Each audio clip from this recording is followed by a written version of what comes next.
아멘. 오늘 읽은 말씀의 배경은 명절 끝날 곧 큰 날에 있었던 일입니다. 명절 그랬으니까 이거 지난주의 말씀에 이어지는데 초막절이에요. 초막절은 7일 동안 지내거든요. 첫날에도 성회로 모이고 또 마지막 날에도 성회로 모이는데 이 마지막 날 있었던 일이라는 겁니다. 이게 초막절 마지막 날, 명절 끝날 곧 큰 날에 제사장이 뭘 하냐면 대제사장이 초막절을 섬기러 온 사람들을 다 데리고 성전에서 출발해서 실로암으로 가요.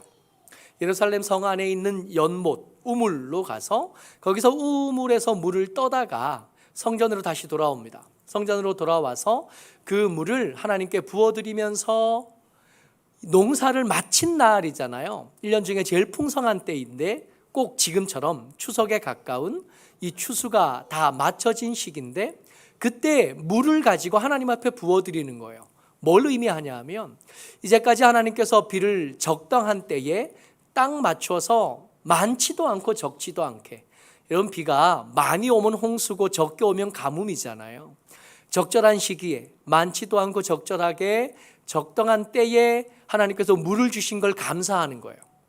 그리고 뿐만 아니라 이 초막절이 끝나고 나면 이제 다시 이 우기가 시작되는데 우기가 시작되면서 새로운 농사가 시작이 돼야 되거든요. 그러니까 오신 이미 내려주신 물에 대해서 하나님께 감사하고 또 다시 시작되는 농사를 위해서 하나님께서 또 비를 적당하게 내려주실 것을 기대하면서 이 마지막 날을 보내는 거예요.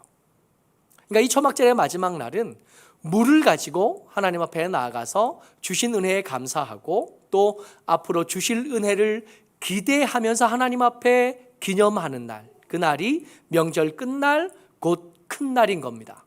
이 끝날에 물을 막 쏘고 부어드리고 있는 그 즈음에 예수님께서 사람들 앞에 나타나셔서 말씀을 전하신 거예요. 그 말씀입니다. 37절, 38절 두 절 말씀 같이 읽어드리죠. 시작. 명절 끝날 곧 큰 날에 예수께서 서서 외쳐 이르시되 누구든지 목마르거든 내게로 와서 마시라. 나를 믿는 자는 성경의 이름과 같이 그 배에서 생수의 강이 흘러나오리라 하시니. 아멘. 이런 상황이 머릿속에 그려지셨으면 좋겠는데 예수님께서 지금 사람들이 하나님께서 주신 물, 다른 은혜도 많지만 하나님께서 내려주신 비에 감사하고 또 내려주실 비를 기대하면서 하나님 앞에 물을 부어드리고 있다고요. 근데 그 옆에 서서 예수님이 나한테 오라는 거예요. 왜? 나한테 오면 뭐가 있길래? 나한테 오면 물이 있다는 거예요. 나한테 물이 있다는 거예요. 나한테 오면 목마른 자들이 해결함을 받을 거래요. 나한테 오면 생수의 강이 그 배에서 흘러나올 거래요. 지금 물 때문에 감사하고 있잖아요. 하나님 앞에. 그 앞에 서서 물은 거기서 얻는 게 아니라 어디서 얻는 거라고요? 나한테서 얻는 거라고. 그러니까 폭탄이 떨어진 겁니다. 하나님의 자리에 예수님께서 스스로 올라가서 앉으신 거예요. 예수님이 하나님이신 것을 아는 사람들에게야 아멘 할 수 있는 일이지만 예수님을 하나님으로 인정할 수 없는 사람들에게는 이건 혁명이 벌어지는 거예요. 말도 안 되는 거예요. 그래서 이 이야기가 끝나고 사람들 사이에서 일어난 일이 뭐냐 하면 쟁론인 겁니다. 43절 시작. 예수로 말미암아 무리 중에서 쟁론이 되니. 싸우는 거예요. 근데 논쟁이 벌어졌는데 이 논쟁이 어느 정도까지 벌어졌냐 하면 전쟁이 일어날 만큼 벌어진 겁니다. 이렇게 논쟁이 벌어지고 나니까 여러 사람들의 의견, 예수님에 대한 여러 가지 생각들이 막 쏟아지기 시작하는데 그 쏟아지는 이야기의 핵심은 이거예요. 예수님의 태코가 문제다. 지난주에 예수님의 태코 이야기를 한번 했잖아요.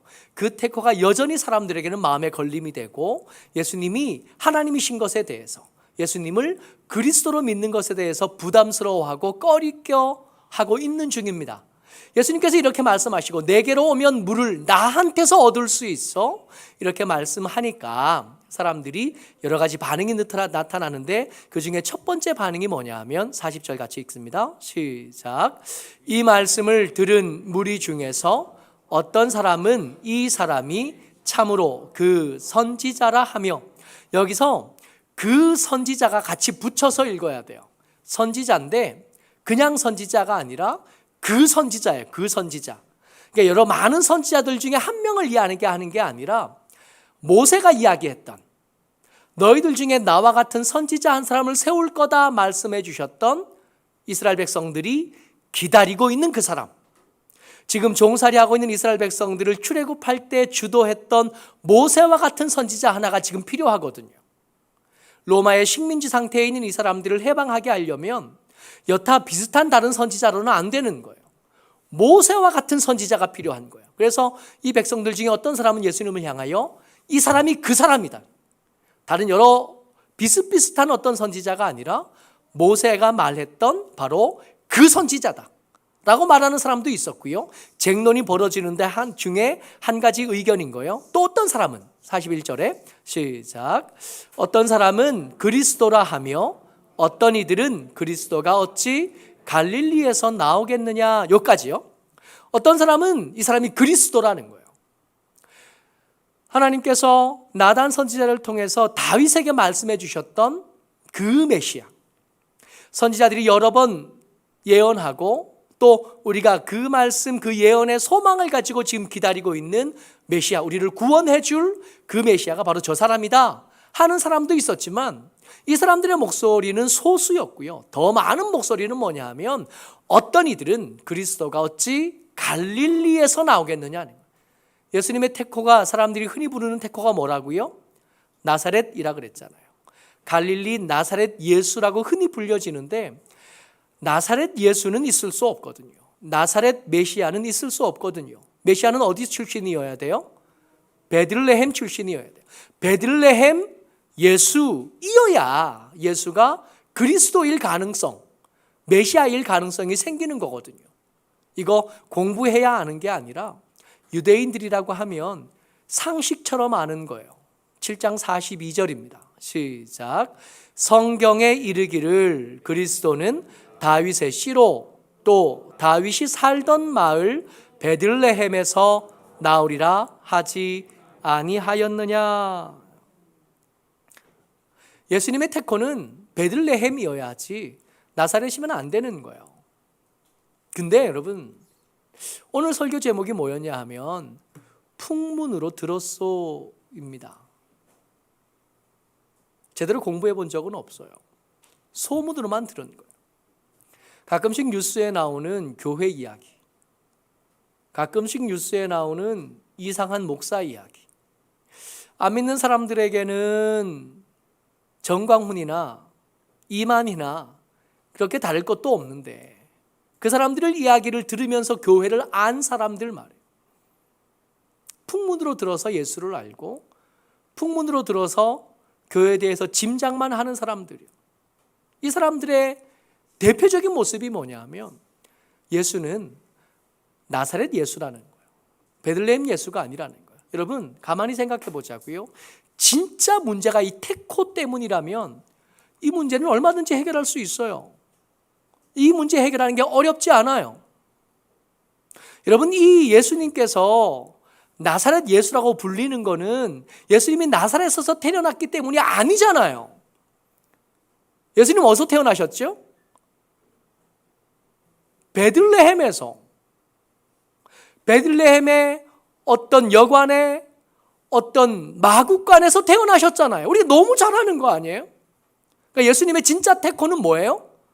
나사렛이 아니라 베들레헴인 거예요. 여러분, 이게 성경을 읽는 우리만 아는 비밀일까요? 누가복음 2장 1절 말씀입니다. 같이 읽어보죠. 시작. 그때에 가이사 아구스도가 영을 내려 천하로 다 호적하라 하였으니, 예수님께서 베들레헴에서 태어났다는 걸 알아낼 방법은 그렇게 어렵지 않습니다. 가이사가 이 아구스도가 명을 내려서 각자 자기 고향으로 돌아가서 거기서 호적 조사하라는 거예요. 호적을 등록하라는 거예요. 그래야 세금을 제대로 걷겠으니까. 왜인지는 모르겠으나 다윗의 후손이고 다윗의 동네에 살았어야 될 요셉이 왜 그랬는지는 안 나오지만 나사렛에서 살고 있었을 뿐이지 이 사람의 고향은 베들레헴이었고 그때 마침 호적하라 하는 것 때문에 나사렛에서 태어났어야 될 예수님이 나사렛에서 태어나지 않고 베들레헴까지 왔었다는 겁니다. 2장 4절 말씀이요. 같이요. 시작. 요셉도 다윗의 집 족속이므로 갈릴리 나사렛 동네에서 유대를 향하여 베들레헴이라 하는 다윗의 동네로 그 약혼한 마리아와 함께 호적하러 올라가니 마리아가 이미 잉태하였더라. 이 뒷얘기 우리 너무 잘 알잖아요. 성탄절 때마다 연극도 하고 선극도 하고 노래도 부르고 설교도 듣고 하면서 들었던 이야기잖아요. 예수님의 진짜 태코는 나사렛이 아닙니다.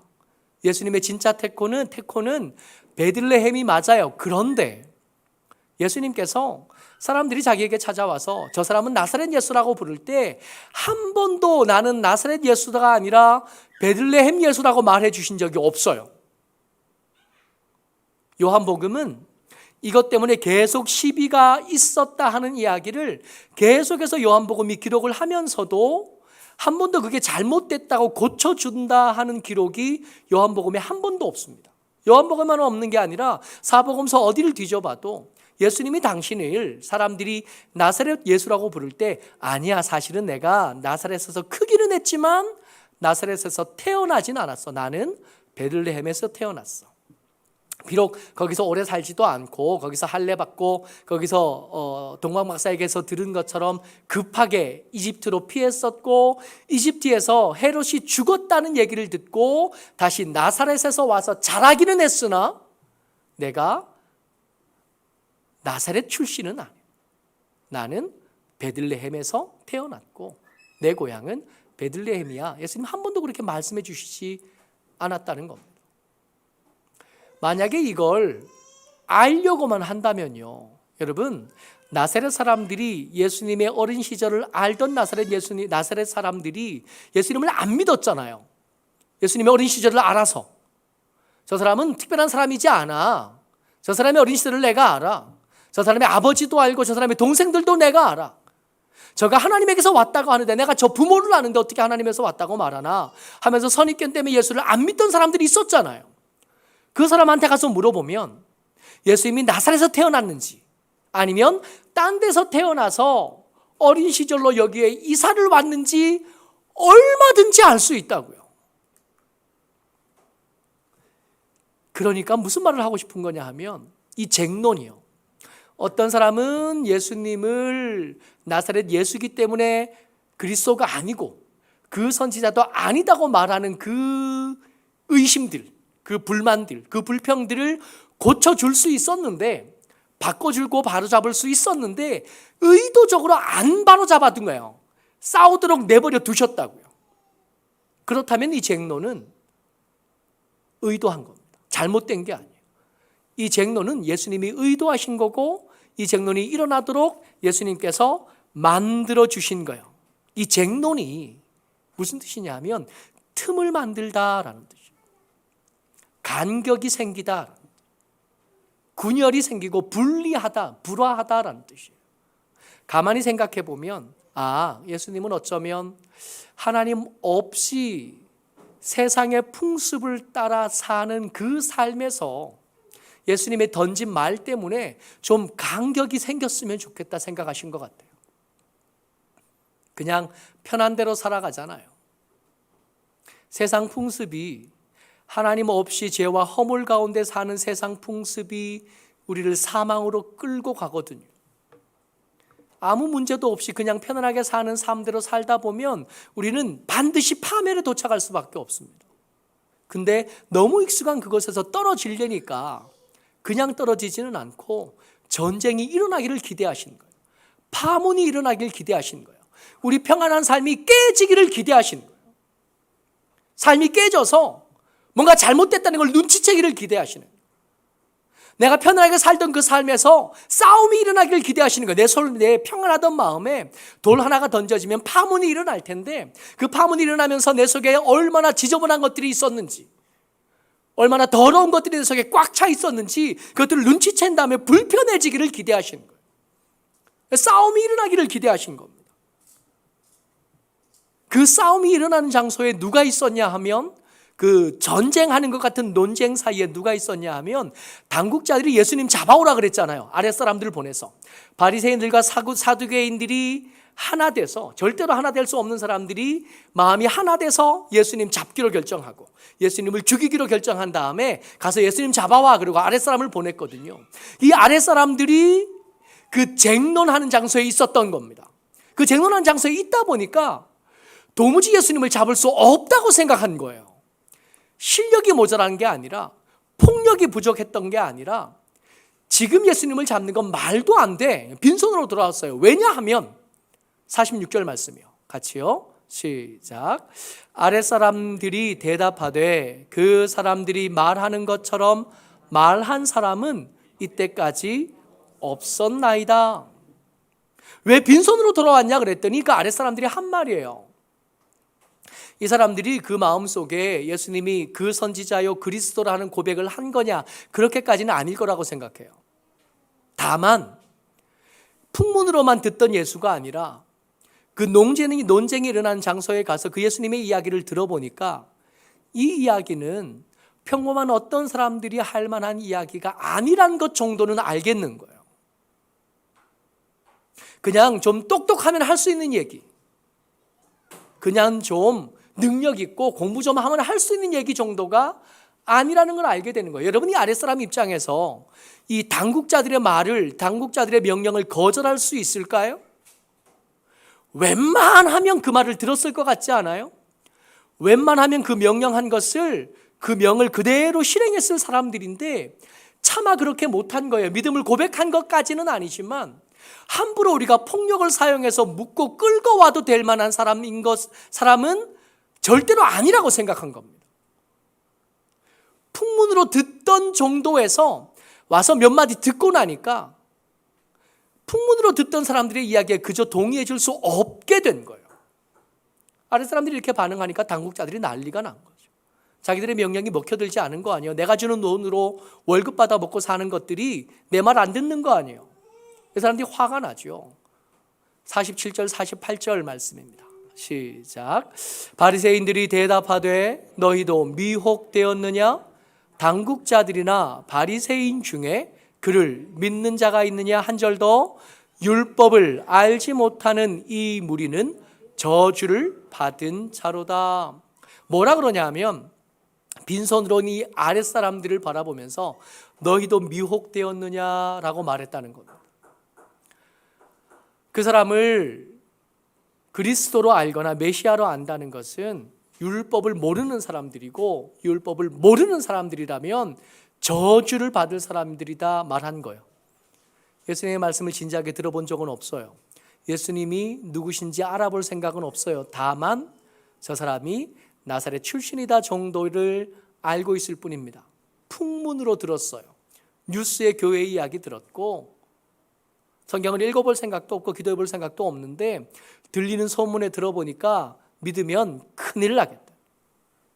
믿음을 얻으면 인생이 망할 수도 있겠다 싶은 거예요. 한 번 빠지면 발도 쉽게 못 빼고 자칫하면 인생과 그 사람의 가정까지도 문제가 생기겠다 생각한 겁니다. 풍문으로 들어봤더니 그랬다는 거예요. 이 당국자들이 바리새인들과 사두개인들이 모여서 회의하는 그 장소에, 그 분노하는 장소에 한 사람이 일어서요. 그 사람이 누구냐 하면 니고데모입니다. 여러분, 니고데모에 대해서 요한복음이 3장에 1절에 뭐라고 쓰냐 하면 그런데 라고 써요. 그러면 3장 1절 그 앞에 이야기는 다른 유대인들은 예수님을 주목하기 시작하고 예수님을 경계하기 시작했을 거다 하는 이야기가 나왔을 거예요. 그리고 3장이 시작되면서 그런데 그런 사람들과 달리 니고데모는 그런 사람들과 달리 예수님을 찾아왔다는 겁니다. 니고데모라 하는 사람이 있으니 유대인 지도자라, 이 지도자가 밤중에 예수님을 찾아왔어요. 대낮에 드러내놓고 찾아올 만큼의 용기는 없었으나 마음속에 의혹이 생긴 거예요. 예수님이 행하시는 기적을 보면서 이런 기적은 그냥 일어날 수 있는 게 아니란 것 정도는 알겠는데, 주변의 사람들은 예수님은 이단이다 라고만 말하지 그 예수님에 대한 구체적인 정보를 주는 사람은 아무도 없는 거예요. 이 니고데모가 이 답답한 마음에 내가 한번 찾아가 봐야지. 그런데 그냥 낮에 찾아갔다가는 문제가 생기겠으니까 낮에는 못 찾아오고 밤중에 예수님을 찾아온 겁니다. 여러분, 우리가 오늘 예배 중에 요한복음 3장 말씀을 가지고 교동문으로 읽었어요. 예수 믿은 지 얼마 안 된 사람들이라고 해도 웬만하면 성경의 여러 가지 말씀들 중에 한 절 정도는 암송하고 있는 말씀이 있거든요. 요한복음 3장 16절. 그거 우리 알잖아요. 하나님이 세상을 이처럼 사랑하사, 노래로도 부르잖아요. 독생자를 주셨으니 이는 누구든지 그를 믿는 자마다 멸망하지 않고 영생을 얻게 하려 하심이라. 성경을 요약하면 요한복음 3장 16절 된다면서요. 어디선가 들었던 말씀 아니에요? 그러고 보니까 요한복음 3장은 예수님께서 밤중에 당신을 찾아오신, 문제가 생길 것이 두려워서 낮에 못 찾아오고 밤에라도 찾아온 니고데모에게 하신 말씀이에요. 그 말씀 안에 뭐가 들어있었냐 하면 복음의 핵심이 담겨 있는 겁니다. 원래 니고데모는 풍문으로만 듣다가 예수 믿는 사람들을 향하여서 저거 미혹당했네 라고 말했어야 될 사람이에요. 원래 니고데모는 풍문으로만 예수 얘기 듣다가 예수를 믿는 사람을 향하여 저 사람 저주받은 거다 라고 같이 지적질하고 같이 분노했어야 될 사람입니다. 근데 그 사람이 밤중에 좀 비겁한 모습이기는 했으나 예수님을 찾아왔던 거예요. 의심이 있었거든요. 그 마음에 쟁론함이 있었거든요. 그가 미리 알고 있던 것과 예수님의 이야기상에서 뭔가 틈이 생겼다는 걸 인정한 거예요. 그래서 예수님을 찾아온 겁니다. 그래서 물어봤죠. 거듭나려면 어떻게 해야 됩니까? 근데 그가 물어본 것보다 예수님께서 턱없이 더 어려운 얘기라고 더 특별한 얘기까지 하신 겁니다. 너희들이 믿음을 얻지 못하는 것은 하나님을 사랑하지 않기 때문에, 하나님에게 제일 가까이 붙어 살던 니고데모에게 너 하나님 안 사랑해서 그런 거야 라고 말해 주신 거예요. 복음의 핵심이 누구에게 선포된 거냐 하면, 그 복음의 핵심이 선포된 그 첫 번째 대상자는 누구냐 하면 쟁론 때문에, 마음속에 일어난 풍란 때문에 예수님을 찾아온 사람에게 복음의 핵심이 선포된 겁니다. 니고데모가 분노하는 사람들 사이에서 일어나서 예수님을 변론하기 시작해요. 이 아랫사람들을 변론해 주기를 시작합니다. 뭐라 그러냐 하면 50절과 51절 말씀이에요. 같이요. 시작. 그 중에 한 사람 곧 전에 예수께 왔던 니고데모가 그들에게 말하되 우리 율법은 사람의 말을 듣고 그 행한 것을 알기 전에 심판하느냐. 무슨 뜻인지 아시겠어요? 니고데모가 지금 무슨 말을 하고 있는지 알겠어요? 니들도 같이 가서 들어보고 말해야 되는 거 아니야? 풍문으로만 들을 게 아니라 예수님의 말을 들어봐야 될 거 아니야. 여기서 멀리 떨어져서 사람만 보낼 게 아니라 예수님을 불러다가 너희들 속에 생긴 그 의심들, 그 쟁론들, 그것들을 예수님에게 내놓고 말해봐야 될 거 아니야. 그 말을 들어봐야 될 거 아니야. 그런 다음에 뭐라고 얘기해야 되는 거 아니야? 그 사람이 뭘 했느냐 자세히 살펴봐야 될 거 아니야.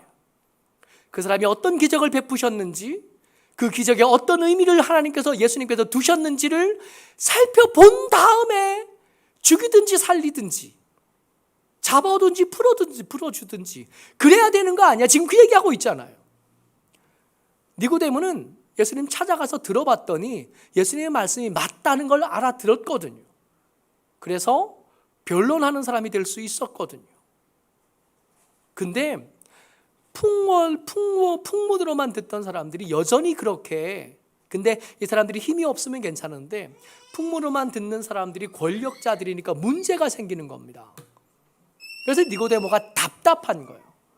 그 답답한 니고데모가 아니 좀 얘기를 들어보든가 찾아가서 만나보든가. 여러분 이렇게 풍문으로만 듣고 믿음을 가졌다 생각하고 교회 안에 있는 사람들이 여러분 생각보다 많아요. 그냥 엄마 아빠가 예수 믿어서 그냥 의뢰에 따라 교회 다니다가 나이 들었는데 나이가 들고도 교회를 떠날 틈을 못 찾은 거, 타이밍을 못 찾은 거예요. 그래서 계속 거기 있는 거지 예수님이 누군지도 모르고 그가 하신 말씀이 뭔지도 모르고 예수님께서 내게 베푸신 은혜가 얼마나 큰지 얼마나 대단한지 얼마나 영광스러운지 그런 거 잘 몰라요. 그냥 주일날 교회 안 가면 좀 찝찝하거든요. 찝찝한 마음에 교회를 와 있기는 하지만 때때로 부부싸움을 하면 교회 안 와요. 때때로 회사에 문제가 생기면 교회 안 와요.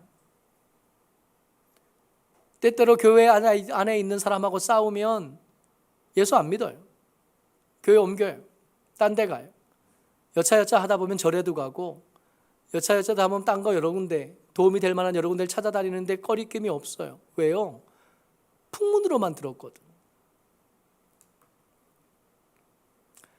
예수님께서 그런 여러분들과 제게 쟁론을 미끼로 던지신 겁니다. 넙죽 물어야죠. 넙죽 물어서 끌어당기면 찾아와야죠. 찾아와서 예수님 나한테 왜 이런 일이 생겨요? 하고 물어봐요. 그러니까 질문하면 예수님께서 그를 환영하시는 거예요. 찾아온 사람을 환영하고 그가 묻고 싶었던 것만 대답하시는 게 아니라 더 큰 것도 대답해 주시고 특별한 구원 얻을 기회까지 주시는 거거든요. 언제까지 믿음인 것도 아니고 믿음 아닌 것도 아닌 그 중간쯤에 언제까지 살아요? 모쪼록 저와 여러분들이 예수님께서 던진 이 쟁론 때문에 흔들렸으면 좋겠어요. 고민해봤으면 좋겠어요. 어떤 사람은 예수님이 말씀하신 것이 진짜라 그를 그리스도라고 고백하는데 나는 아무리 생각해도 아니거든요. 아니면 저 사람은 괜찮은 사람이라 저 사람이 말하는 게 틀린 말은 아닐 텐데 그런데 나는 아닌 것 같으니까 그러니까 어떻게 해요? 예수님이 무슨 말을 하셨나 좀 자세히 살펴봐야 되지 않겠어요? 성경을 좀 읽어봐야 되지 않겠어요? 예수님께서 무슨 일을 하셨나 좀 살펴봐야 되지 않겠어요? 뉴스로만 교회 이야기 듣지 말고 내가 좋아하지 않던 내 친구 혹은 내 아내 혹은 내 남편 우리 어머니 우리 아버지 내가 그렇게 친하지 않은 사람들의 믿음의 모습만 보고 하나님에 대해서 미리 속단하지 말고 성경을 좀 읽어봐야 되지 않겠어요? 예수님 말씀이 여기 기록됐다니까.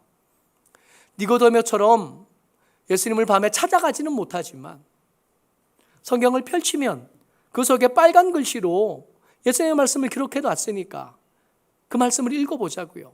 어쩌면 잘 모를 텐데 우리가 잘 모를까 봐 예수님은 그 시간 그 장소를 기다렸다가 거기서 우리에게 더 많은 것들을 이야기하기 시작하실 거고 우리를 위해서 준비한 더 많은 은혜들을 거기서 베푸실 거거든요. 그러다가 코가 깨가지고 목사도 되고 그러다가 코가 깨가지고 평생을 교회 안에 사는 거예요. 교회 안에 살고 목사로 살면서 좋은 일만 있었냐고요? 아니요. 목사로 살기가 불편하고 힘들고 어려웠을 때가 많았어요. 그런데도 코가 끼었으니까 그 쟁론에 끼어있는 그 구원에 매달려 사는 거예요. 그 안에 살면서 다 좋은 일만 있었냐고요? 교회 안에서 받은 상처가 태산 같아요. 그런데도 우리가 여기 왜 있냐 하면 상처보다 큰 은혜가 있었고 거기서 잃어버렸던 것보다 얻은 것들이 너무 많은 거예요. 그래서 여기 있는 거예요.